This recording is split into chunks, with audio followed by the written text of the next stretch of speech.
Hello friends, क्विकलेट के YouTube channel पे आप सभी का वेलकम है। आज हम लोग ऑर्गेनिक केमिस्ट्री का एक बहुत इंपॉर्टेंट चैप्टर स्टार्ट करने वाले हैं जिसका नाम है पॉलीमर्स या फिर पॉलीमर केमिस्ट्री। बहुत इंपॉर्टेंट रोल है in study part point of view से भी आप देखें तो स्कोरिंग चैप्टर है और इंडस्ट्रियल पॉइंट ऑफ व्यू से भी देखें तो ये बहुत इंपॉर्टेंट चैप्टर है। तो आइए वीडियो को स्टार्ट करते हैं। सबसे पहले हम लोग समझते हैं कि पॉलीमर होता क्या है और ये वर्ड कहाँ से लिया गया है। तो पॉलीमर एक ग्रीक वर्ड है, ये दो वर्ड से मिलकर बना है। पहला वर्ड है पॉली, दूसरा वर्ड है mers. Poly word stand for many. Poly का मतलब होता है मैनी, मैनी मतलब एक से ज्यादा, हजारों लाखों यूनिट। और मर्स का मतलब होता है यूनिट और पार्ट। मतलब पॉलीमर को इन शॉर्ट अगर आप समझे तो पॉलीमर एक ऐसा कंपाउंड होता है या मॉलिक्यूल होता है जिसमें एक से ज्यादा यूनिट, हजारों लाखों यूनिट्स आपस में कंबाइन करते हैं और एक लार्ज मॉलिक्यूल का निर्माण करते हैं। वो जो लार्ज मॉलिक्यूल होता है उसे हम कहते हैं पॉलीमर। और उसमें मौजूद जो छोटे छोटे यूनिट्स होते हैं उन्हें हम केमिस्ट्री के लैंग्वेज में बोलते हैं मोनोमर्स। क्या बोलते हैं बच्चों? मोनोमर्स। आइए एग्जैक्ट डेफिनेशन पढ़ते हैं। A polymer can be defined as a compound in which smaller unit called monomers combine to form large molecule। और यहां पर जो लार्ज मॉलिक्यूल है वो स्टैंड करता है पॉलीमर को, रिप्रेजेंट करता है पॉलीमर को। तो पॉलीमर को डिफाइन करते हैं एक ऐसा कंपाउंड जिसमें छोटे छोटे स्मॉलर यूनिट्स आपस में कंबाइन करके एक बड़े से यूनिट का फॉर्मेशन करते हैं। जैसे एक कॉमन एग्जांपल से मैं आपको समझाता हूं। जैसे आपको मालूम है अगर आप एक घर बनाते हो तो उस घर में हम लोग क्या लगाते हैं?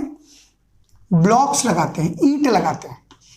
जब बहुत सारे ईंटों को आपस में जोड़ देते हैं, लाखों करोड़ों ईंटों को, तो किसका निर्माण होता है? एक घर का निर्माण होता है।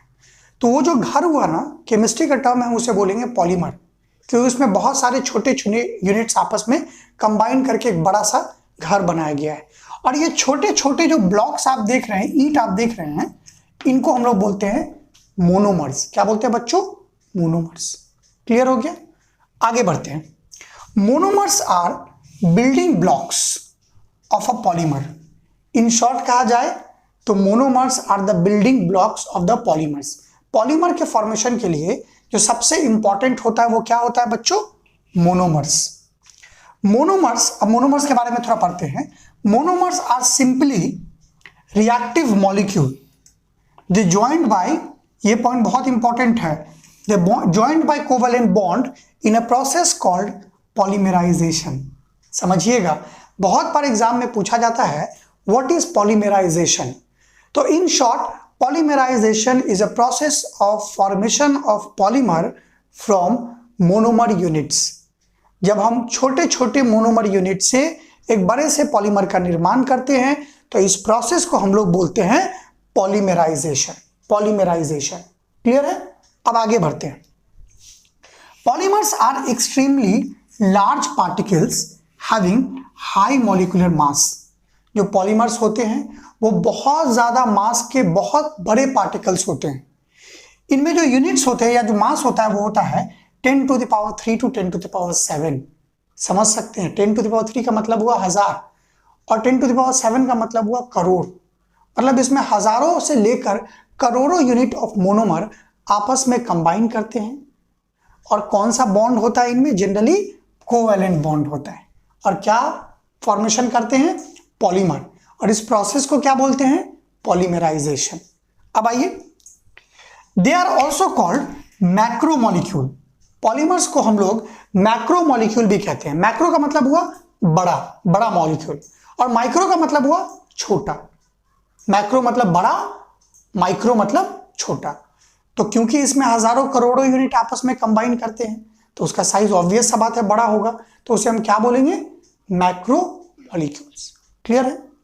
But all polymers are macromolecules, but all macromolecules are not polymer. दुनिया में हर एक पॉलीमर्स मैक्रोमोलिक्यूल्स होगा, लेकिन हर एक मैक्रोमोलिक्यूल्स पॉलीमर हो ये जरूरी नहीं है। क्योंकि पॉलीमर होने के लिए बहुत सारे कंडीशंस हैं। वो सारे चीजें मैं आपको इसके बाद वाले वीडियोस में बताऊंगा। आइए अब हम लोग नेक्स्ट देखते हैं। Next is application of polymer. Polymer का क्या क्या एप्लीकेशन है वो मैं आपको बताने वाला हूं। सबसे पहला, manufacturing of plastics, buckets, tyre, gears, children toys, synthetic clothes. Synthetic कपड़े से लेकर बच्चों के खिलौने, गियर्स जो हम लोग लगाते हैं गाड़ी में, टायर जो गाड़ियों में लगता है, बकेट प्लास्टिक के जो बकेट्स होते हैं, ये सब डे टू डे लाइफ में यूज होने वाले हमारे एप्लीकेशन है पॉलीमर्स के। अगर हम लोग बात करें कुछ और एप्लीकेशन के, जैसे पैकिंग बैग्स, सील और इलेक्ट्रिकल इंसुलेशन, जो तार के ऊपर, जो वायर के ऊपर आप इंसुलेशन देखते हैं, उसके ऊपर कवर देखते हैं, that is called electrical insulation. वो सब किसका एप्लीकेशन है? They all are master applications of polymers. ये डेली टू डेली लाइफ के अलावा कुछ एप्लीकेशन या इंडस्ट्रियल एप्लीकेशन भी हैं पॉलीमर्स के, जैसे in plastic industry, in elastomers, in paints and varnishes. इन सब इंडस्ट्री में मेजरली किसका यूज होता है बच्चों? प्लास्टिक्स का, सॉरी पॉलीमर्स का। तो पॉलीमर्स को अगर हम ब्रीफ किया जाए तो पॉलीमर्स क्या है? पॉलीमर्स एक मैक्रोमोलिक्यूल्स हैं जिनमें 10 to the power 3 to 10 to the power 7 unit of monomers आपस में कंबाइन करके एक बड़े से मॉलिक्यूल का निर्माण करते हैं। इस प्रोसेस को पॉलीमराइजेशन कहते हैं। सवाल ये उठता है कि मोनोमर क्या है? तो मोनोमर एक रिएक्टिव मॉलिक्यूल है, जो सबसे स्मॉलर यूनिट जो पॉलीमर में होता है उसे हम मोनोमर्स कहते हैं।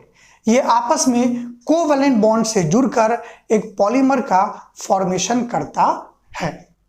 तो इन सारे चीजों को देखकर समझ के अगर आप समझ रहे हैं तो आपका बेसिक पॉलीमर्स क्या है, मोनोमर्स क्या है, रिएक्टिव होता है, कितना रिएक्टिव होता है, इस पॉलीमराइजेशन प्रोसेस क्या है।